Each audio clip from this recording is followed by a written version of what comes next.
Lily LPS asks, how and when did you get into the amazing world of Gumball? And who are your top 5 favorite characters? How do you feel about Teen Titans Go and the new Powerpuff Girls getting the amount of hate that they get? What are your top 5 favorite cartoons? I've already answered the first question in the first part of this Q&A, so we'll move on to the next one. Top 5 favorite characters. I assume that you mean Gumball characters. If that's the case, then here goes. Number 5 is Rob, simply because of his evolution as an antagonist as the series progressed. Number 4 is Richard for similar reasons. Richard from Season 2 onwards is so much better than Richard in Season 1. Period. Number 3 is Carrie, because who doesn't love goths? Seriously. She does lose points for the shipping nonsense that fans embroil themselves in. Number 2 is Penny for being 100 times more compelling than your typical love interest. And number 1 is a two-way tie between Gumball and his mother, Nicole. Even with his cynicism and sarcasm, Gumball still manages to be an endearing character that anyone can latch onto. And as for Nicole, come on. Do I even have to explain it? Just look at her. Beauty, brains, brawn, she's the complete goddamn package. And on a personal note, I'd like to express my thanks to Ben Beauclair for defying the mama's boy stereotypes with a portrayal of Gumball and Nicole's relationship. For the third question, there's no denying that Teen Titans Go and Powerpuff Girls 2016 are both god-awful. In certain areas, i.e. most of them, the backlash is most definitely warranted. I made it clear that I don't mind these two shows being their own thing, provided that they can stand on their own 2 feet. And they can't. But that might be just me not giving 2 shits about either of them, and in the case of PPG 2016, no longer giving 2 shits about it. For your final question, Lily, it would be very hard to narrow down my favorite cartoons to just 5 since we've seen so many amazing cartoons over the past few years. I can, however, make a list of my 5 favorite current generation cartoons. In no particular order, they are Rick and Morty, Gravity Falls, Steven Universe, The Loud House, and The Amazing World of Gumball. Duh. Rick and Morty makes the cut despite being more inaccessible compared to the other entries in this list because it's just so good. The writing, the voice acting, it's bliss. That guy says, my questions. Number 1, what do you do for a living? Number 2, what are your least favorite The Amazing World of Gumball and Star vs. the Forces of Evil episodes? Number 3, do you play Super Smash Bros? If so, who do you play as and why? What other video games are you into? Number 4, do you have any recommendations for good Japanese anime? I'm currently a waiter at Outback Steakhouse, whose food I am a huge fan of. Their signature bloomin' onion is the stuff of culinary beauty. I've already covered my least favorite Gumball episodes. As far as least favorite Star episodes go, I can only think of one at the moment, and that would be Starstruck from Season 2. Talk about wasted potential. Mina Loveberry would have made for an excellent counterpoint to Star Butterfly, but we never got much out of it. Do I play Super Smash Bros? Yes, I do. My main characters are Diddy Kong, Rob, Rosalina and Luma, Corrin, and Ryu. People complain that Ryu is way too hard to use, but that mostly stems from the fact that Street Fighter mechanics are being integrated into the Smash gameplay engine, which I personally don't have that much of a problem with, considering that I've played so many traditional fighting games myself. Speaking of which, those are some of the other games that I'm into, fighting games, stuff like Street Fighter, Tekken, Mortal Kombat, the Versus series, Fighting is Magic, Them's Fighting Herds, Guilty Gear.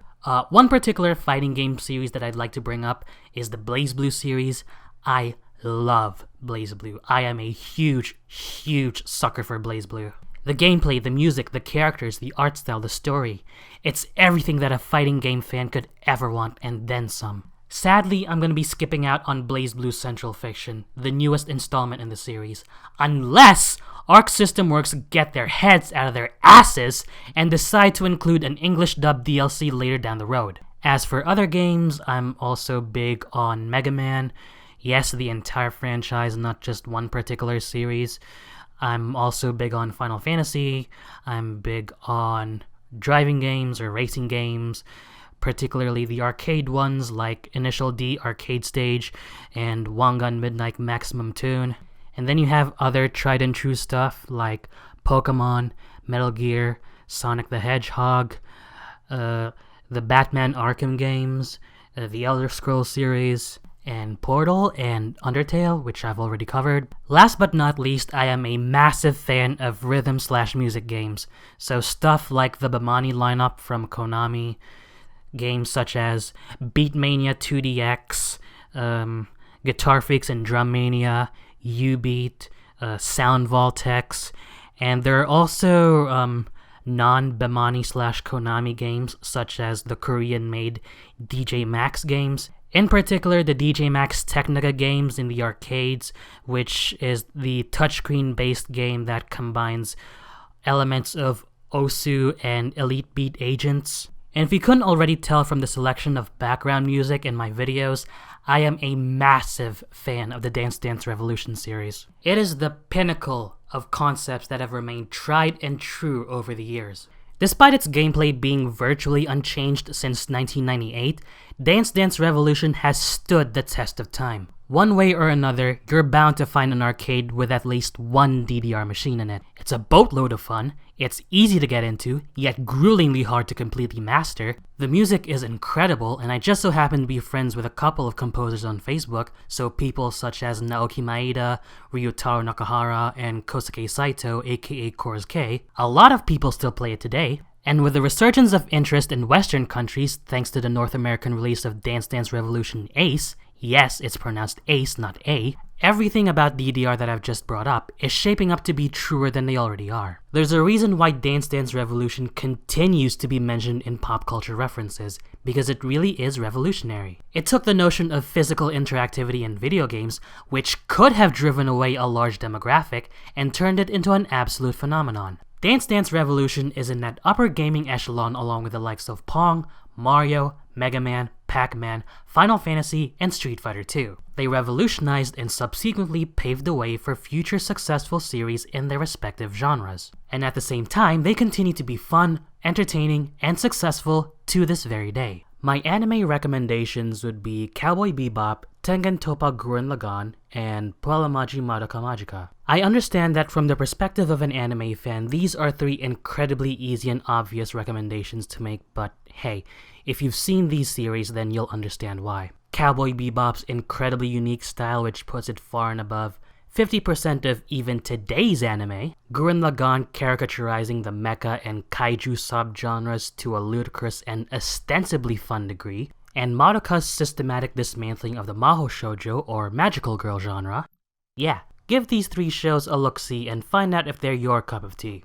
Nick Van Steertegum asks, would you like to make an Amazing World of Gumball episode with Benbo Kalei? If you do, would you like to do this for a whole season or multiple seasons? It would be a tremendous honor to work alongside Benbo Kalei and co. So of course I'd like to work on a Gumball episode, despite it being very unlikely. If I were to have a hand in the creation of an episode, then I'd like to be the one writing the episode. Actual animation itself is not yet my forte, but I'm looking to change that in the future when I actually study it. And maybe I'd like to do this for an entire season or multiple seasons, maybe not.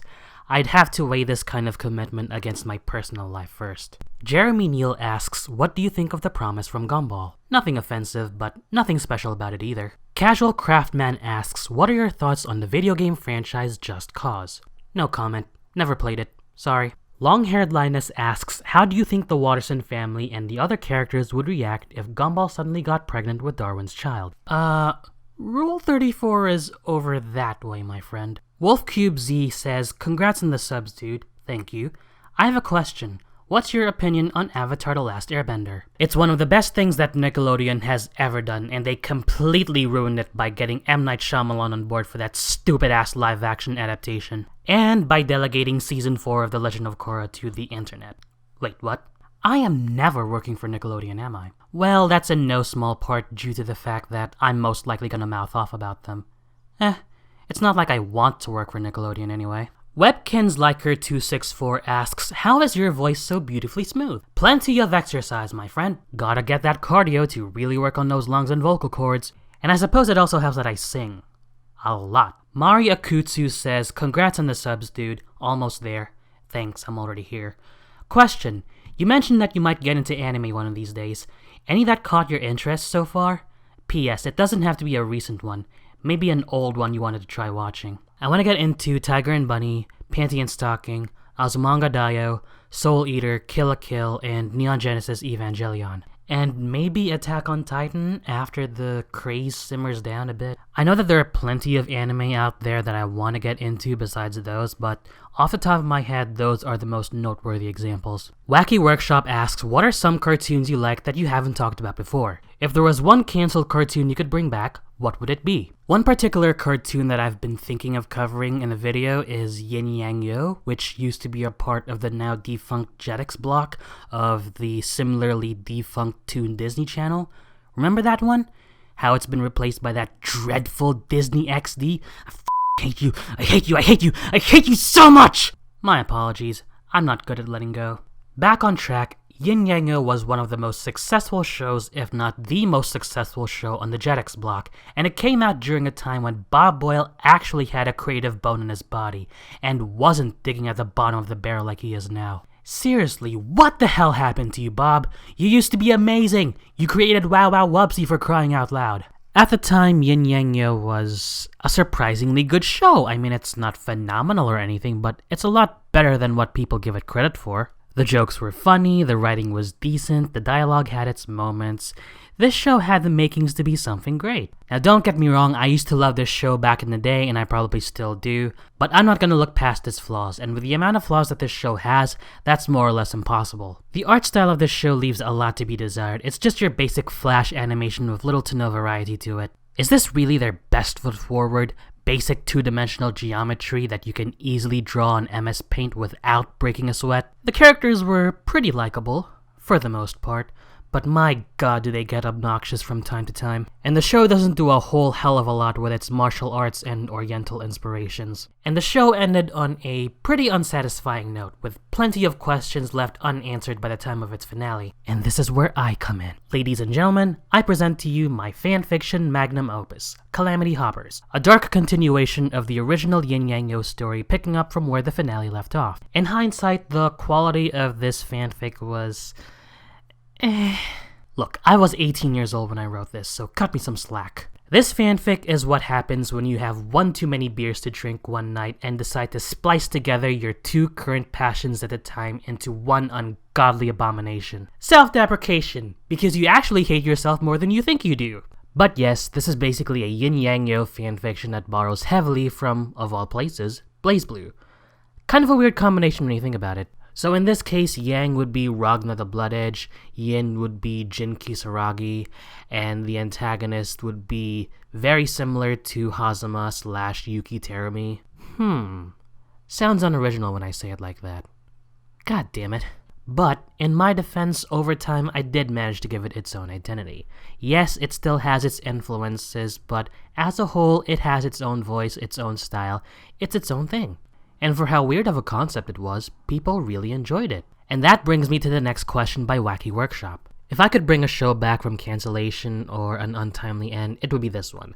Just to tie up the remaining loose ends and to realize the rest of the untapped potential that this show had. And maybe take it in a darker direction just like I did with my fanfiction. And while I'm at it, I'll also bring back the other Disney cartoons that were unceremoniously cancelled so that they can get their proper endings. Samuel Gaming asks, when it ends, can you make the top 6 seasons of Gumball? If Gumball does come to an end after season 6, sure, I could do that. But as of now, nothing is certain yet. Jonah Smith says, 5 questions for you. I'd like to hear your thoughts on number 1, Modern SpongeBob, number 2, Disney live action, number 3, the show Code Lyoko, won't be surprised if you don't remember it, number 4, the mysterious Mr. Enter and Pie Guy Rules, and lastly, number 5, what do you believe is the worst fandom? Modern day SpongeBob is a fall from grace that's comparable to Lucifer and Lance Armstrong after he outed himself as a drug cheat. The characters are either shells of their former selves or caricatures that are equally empty. Does anyone remember the last time that Sandy Cheeks used karate on screen? Because I sure as don't. Likewise, does anyone remember the last time that Plankton was an actual threat to Mr. Krabs and the rest of Bikini Bottom? Or how about the last time that Squidward was an actual character as opposed to just a punching bag? Can we have a show of hands, please?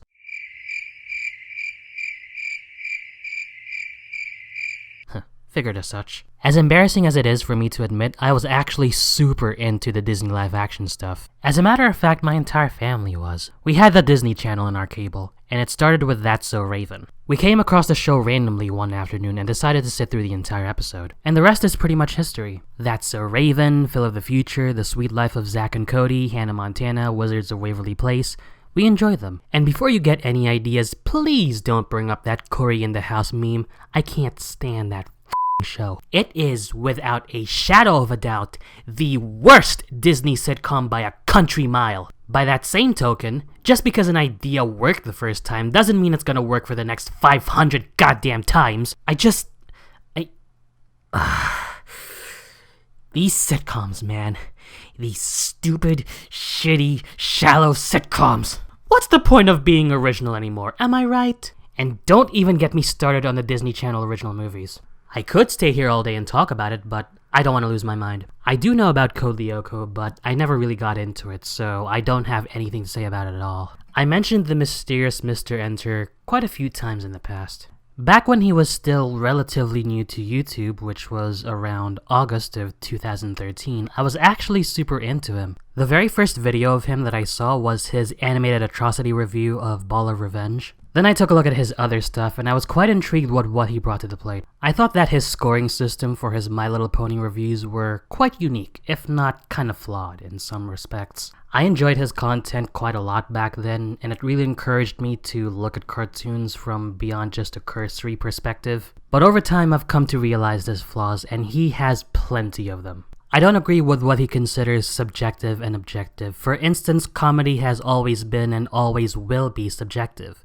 But not according to him. And not helping matters is the fact that more often than not, he lets his personal feelings get in the way of his judgment. Like, dude, we get it. One Course Meal, Pet Sitter Pat, A Pal for Gary, those were all awful episodes of SpongeBob, but do you really have to harp on the negativity? When you put those things into consideration, his content becomes a little more unwatchable. Not that I don't catch his content anymore.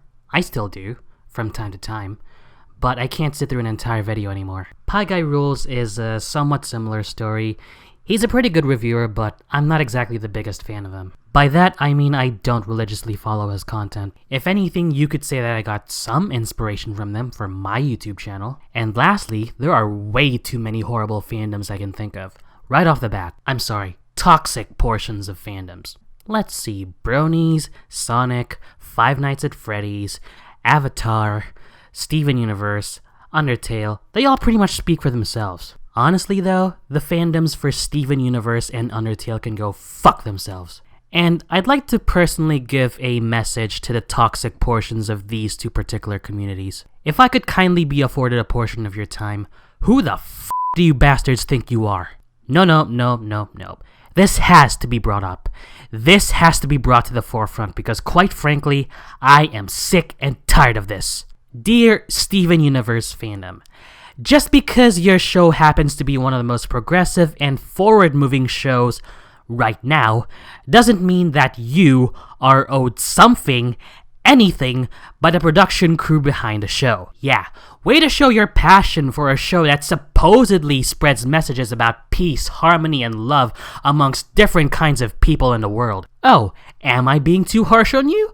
Well, you sure didn't give a shit when you told poor little Zammy to go kill herself, so why should I give a shit? And you people have the gall to still play the victim card after you have been accused of being in the wrong. You people still have the cojones to tell people how to draw or cosplay as the characters, like the bastard social justice warriors you are. Seriously, f*** you.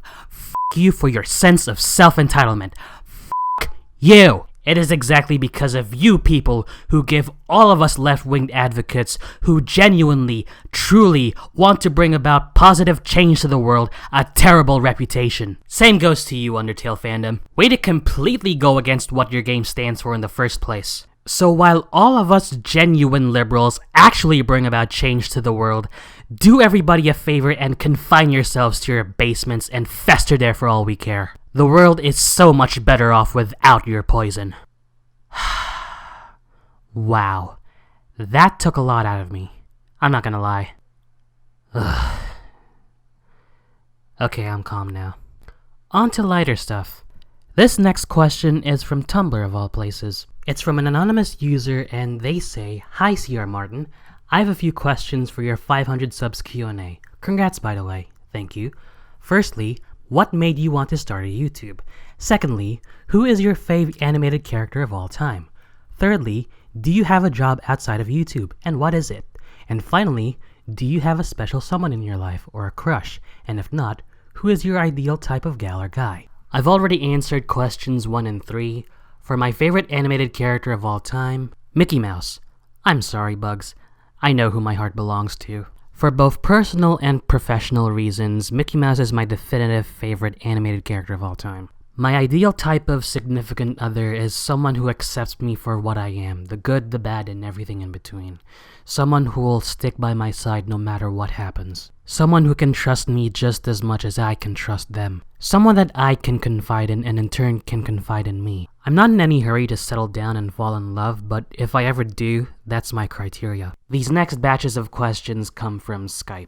The first batch comes from a close friend of mine. His name is Daedalus 370, or Thanny as a nickname.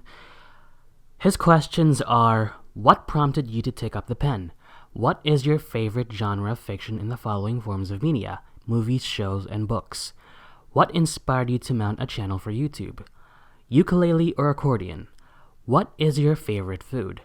How many instruments do you play? And name one attribute that stands out more than all the rest about yourself. For the first question, when Thanny mentioned taking up the pen, he's referring to creative writing, which is one of my many pastimes. As you can probably tell from my vast vocabulary, creative writing is one of my biggest passions ever. In the Philippines, which is the country I was born in, English is actually a second language, and personally, I pride myself in my ability to speak, read, and write in the English language. This is part of the reason why I took up creative writing. Maybe it's just me, but I think it might have something to do with the fact that I have a bit of an ego. Not gonna lie, I do have a bit of an ego, but when you face a fair amount of bullying in your day, then you're inclined to find something to compensate for all the harassment that you faced. The other half of why I took up creative writing is because I needed an outlet to unleash my imagination. I have so many ideas that I want to put out in motion, and I figured that the best way to do so would be in written form. I used to have a flair for drawing, but I've since lost it, and I'm currently trying to regain it. After all, I am aspiring to be a cartoonist in the future. And when I discovered that people actually enjoy what I put out, I thought to myself, wow, I can really do this. And so I kept doing it. And that's the one and only C.R. Martin's journey into creative writing in a nutshell. My favorite genres have to be action, comedy, drama, and philosophical. By philosophical, I mean any type of work that encourages the audience to think, to put whatever's happening into perspective. So for example, I mentioned Birdman in the first part of this Q&A. That's a perfect example of what I'm talking about. It gives us an insightful illustration of the film and theater industries through the lens of a protagonist that's very grounded on reality. Think about it. How many washed-up celebrities out there have tried to find success in an industry that is far different from the one that they're familiar with? Or even better than that, in the case of Michael Keaton's character, Regan Thompson, an industry where one believes they will fit right in light of their background. That's the kind of thought provocation that I can appreciate, that anyone can appreciate. I've already answered question 3 in the previous video. Ukulele or accordion? Ukulele. My favorite food is definitely chicken. Grilled, baked, or fried. An attribute that stands out more than anything? It would have to be my imagination. I can play 3 different instruments, the piano, the guitar, and the violin. I can also sing. This last batch of questions comes from Shadowstreak. Remember him? His questions are biggest pet peeve, whether in real life or in animation, favorite action cartoon, and name one game you hate that everyone likes and one game you like that everyone hates. Pet peeves, pet peeves, pet peeves. Too many to name, too little time to do so. Like I said, I faced my fair amount of bullying back in my day, so automatically that is a pet peeve. Similarly, racism. I have zero tolerance for racism, and living in a Western country only serves to reinforce my disdain towards it. And on that note, I am not going to tolerate any racial slurs in the comment sections of my videos. I'm putting my foot down right now. Don't think for a second that I'm kidding, because I'm not. And then you have other pet peeves like bad driving, bad grammar, bad internet connections, public toilets, social justice warriors, people who can't take criticism, modern day gamers. Wow, I'm more easily triggered than I thought I was. My animation pet peeves are Karma Houdinis, heroes or villains who never lose, ass pulls, and half-baked plot lines or plot points. For every action, there is an equal and opposite reaction, and as you sow, so shall you also reap. And I just hate it when these two universal truths are disregarded for the sake of a character, whether an antagonist or a protagonist. This applies to both my Karma Houdini and Invincible Heroes and Villains complaint.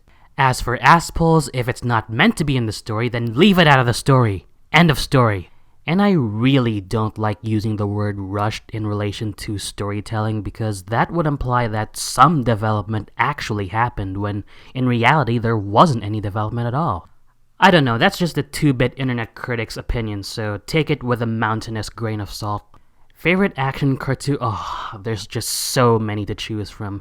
The Powerpuff Girls? No, not you. F*** you. Codename Kids Next Door, Samurai Jack, Avatar The Last Airbender, The Legend of Korra, Megas XLR. The possibilities are endless. God damn it, Shadow. You're putting me in an uncomfortably tight position here. In the end, it would be a two-way tie between the original Powerpuff Girls and Avatar The Last Airbender. A game that I hate but everyone seems to like is the original build for Tekken 7 in the arcades. It's a lazy effort on Namco's part. This was meant to be the highly anticipated next main entry in the Tekken series following the 6th game from 2008 and 2009, and it's just disappointing to me. Tekken 7 was to be the first game in the series to utilize Unreal Engine 4, and it didn't utilize it fully. The graphics are what you expect from a PlayStation 3 title, which doesn't bode well for a game that's slated for a 2017 release for the PlayStation 4, Xbox One, and PCs. And it doesn't help that the coloration is drab, dull, and completely uninteresting. Just nothing but grays and different shades and tints of grays. It's boring. Now you could argue that the game still retains the tried and true Tekken gameplay, but as someone who's been following Tekken since the 1990s, that's a bit of a double-edged sword for me. Yes, Tekken's gameplay is amazing, but some point in time you need to evolve beyond what you've established. And the few attempts that Namco tried to make in revitalizing the gameplay just aren't good. Tekken is a 3-dimensional fighter, and a 3-dimensional fighter is set apart from its 2-dimensional kin in the sense that you get to move around not just within the X and Y axes, but also the Z axis. You get to move in and out of the background, and because of this, environment becomes a major factor in combat. That to me is a good enough template for excellent gameplay, and all you have to do is expand on it. Tekken 7's quote-unquote innovation aren't innovations. The super armor moves, which are called power crushes, and the super moves, which are called rage arts, are just there to cater to a 2-dimensional fighting game audience. That's not an innovation, that's an imitation, and a pretty shallow one at that. And then you have other stuff like the crappy, uninspired, generic EDM-based soundtrack, the recycled animations, some of which have been used for over 20 years now, which is how long the Tekken series has been around the block. And all of this is topped off by dull or outright shitty new characters. Lucky Chloe is far and above the worst thing that the Tekken series has given us. Worse than Lars and Elisa from the 6th game, in fact. A young American cat girl idol otaku hybrid. Holy LSD, Batman! By Tekken standards, this is just way too much. This is literally from the bottom of the barrel. As for a game that I like but everyone else seems to hate, I thought that Mega Man X6 was decent. Not the best, but not the worst either. That title goes to the 7th game. Yes, it was a shameless cash-in. Yes, it forced Keiji Inafune to completely retool his story ideas, Rafflecopter, but when you look past all of those, this isn't that bad of a game. The level design for 80% of the time was atrociously, needlessly hard, but there are a couple of diamonds in the rough here and there. There were a couple of genuinely challenging and fun moments in the game, and it introduced some pretty nifty concepts like X's badass shadow armor and Zero's retooled gameplay. And unlike X5, you don't have to have the entire game mapped out to completely maximize what you can obtain.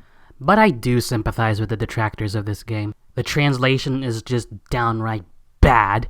The level design, like I said, for 80% of the time is needlessly convoluted and hard. And the story, as I said, story, Rafflecopter. All in all, Mega Man X6, an interesting little package that is as mixed as its developer/publisher is greedy. Oh, Capcom, you guys suck! And that wraps up the one and only CR Martin's 500 subscribers special Q&A session. I'm sorry that this part of the Q&A session took longer than it had to, guys. Life has just been one gigantic shitstorm for me lately. But let's not dwell on the negative too much, guys. Let's focus on the positive. For instance, I've got 2 brand new videos currently in the works. One of them is another top 10 list, and the other is a review set for Chinese New Year. So let's enjoy ourselves and make the most out of 2017 while it's still brand new. Let's make this year infinitely better than the last. I'm the one and only CR Martin. Ciao for now.